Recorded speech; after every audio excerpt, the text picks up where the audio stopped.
Abel Streight was a peacetime lumber merchant and publisher, and was a Union Army general in the American Civil War. His command precipitated a notable cavalry raid in 1863, known as Streight's Raid. He later was a politician, and served as a state senator in Indiana for 2 terms. Early life and Civil War. Abel Streight was born in Wheeler, New York, son of Asher Streight and Lydia Spaulding Streight. On 14 January 1849 he married Lavinia McCarty, who was born 1830, Bath TWP. Stuyvesant Co. NY, and died 5 June 1910, Marion Co. in. He moved to Cincinnati as a young man, and by 1859 was living in Indianapolis, where he was a publisher of books and maps. Streight was appointed colonel of the 51st Indiana Infantry Regiment on December 12, 1861. His regiment was soon attached to the Union Army of the Cumberland. Streight and his regiments saw very limited action during the first 2 years of the service, which is said to have disappointed him greatly. In 1863, he proposed a plan to Brig. Gen. James A. Garfield that he be allowed to raise a force to make a raid deeply into the South. His proposal was to disrupt the Western and Atlantic Railroad from Chattanooga to Atlanta, which carried supplies to the Confederate Army of Tennessee. The Union Army's commander, William S. Rosecrans, gave him permission. Union forces from Streight's own 51st Indiana, 73rd Indiana Infantry, 80th Illinois Infantry, and 3rd Ohio Infantry regiments were placed under Streight's command.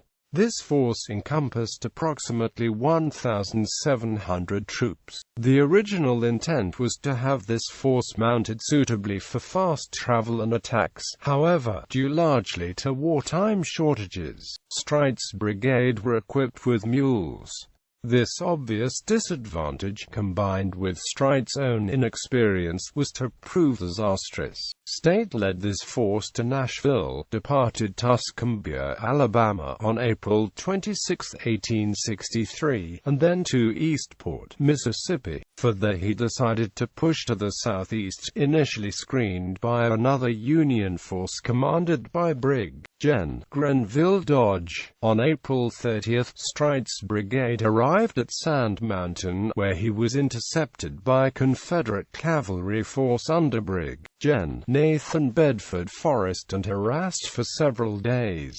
Streight's force won the Battle of Days Gap, but the battle set off a series of skirmishes that eventually led the Union forces being surrounded and captured. Streight himself was captured and taken to Libby prison as a prisoner of war. After 10 months of incarceration, Streight and 107 other soldiers escaped from prison by tunneling from the barracks to freedom. Eventually, Streight was able to cross through enemy territory and, on his return, gave a debriefing report to his Union commanders. Eventually, Streight was restored to active duty, being placed in command of the 1st Brigade, 3rd Division, 4th Corps. He participated in the battles of Franklin and Nashville. Streight was given a brevet promotion to Brigadier General in the Volunteer Army dated March 13, 1865. He resigned from the Army on March 16, 1865. Post-bellum career. Streight resigned his command and left the Army in March 1865, having achieved the rank of Brevet Brigadier General. In 1866, he and his wife built a house on Washington Street in Indianapolis.